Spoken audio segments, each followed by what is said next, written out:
čivri, pozdrav gameri, šta se danas radi, Dado ovdje, ili gameri 1, 2, 3, zovite mi kako hoćete. Danas ću vam pokazati kako da skinete Super Mario Run. Znam da kažete Super Mario Run nije izašao još, znate ima registracija, registrujete se, ali našao sam jednu aplikaciju, zove se Updoit. I znači mnogo je dobra, imate neke igrice koje možete čak da kupite i Minecraft P. Znači ja imam ovdje Minecraft P što vidite, evo ovdje, tu. Ok, nećemo sada pričamo o Minecraft, pričamo kako da skinemo Super Mario Run. Dobro, prvo što trebate da uđete, uđete u bilo koji, samo da radi. Okay.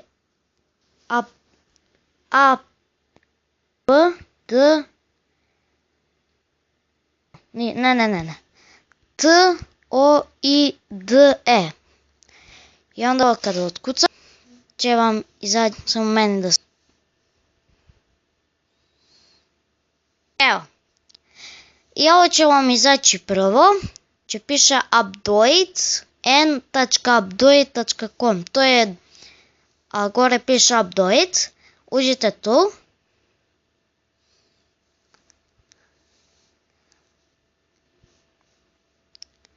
Posle kad uđete u Updoit će vidjeti kao ove igrice ovdje. Ali prvo, drugo što ćete da uradite, idite u Install Updoit. I sad će vam ovako kažati želite stvarno da ponovo preuzimate. Ne, prvo će da vam kaže ako hoćete da skinete. Ja imam to, pa tu da uđemo. Posle kad vam skine, onako uđete u ovu gornju stranicu. Ok. Zbagovalo mi. I ovdje će vam pisati skinulo je i onda uđete u to. Onda evo ovako je, evo ja sam ovako stavio sad, na onaj video nisam, sad sam ovdje. Evo ovako će da vam popiše i onda podešavanja.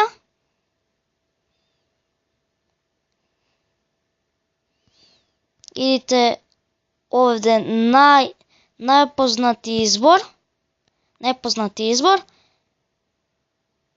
I ako hoćete zauvek ili samo jedan put, samo ovako uključite. I ok, ja ću samo jedan put.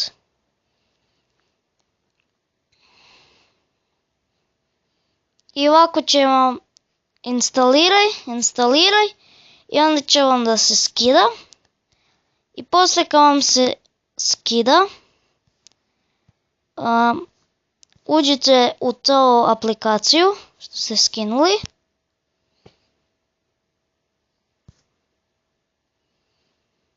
Sad ću čekam malo. Evo ga ljudi, uspeli smo na Updoit. Sad šta trebate? Možete da otkucate gore Super Mario Run, ali vi imate ovdje, evo ovdje, Super Mario Run. I ovdje će vam pisati install. Ja neću sada da ga izbrišem, zato što me mrzi. Poslije install i poslije će ovako da vam pokaže nešto gore da vam se skida. Tu ne ulazite, ono da se skine. I poslije nekoliko par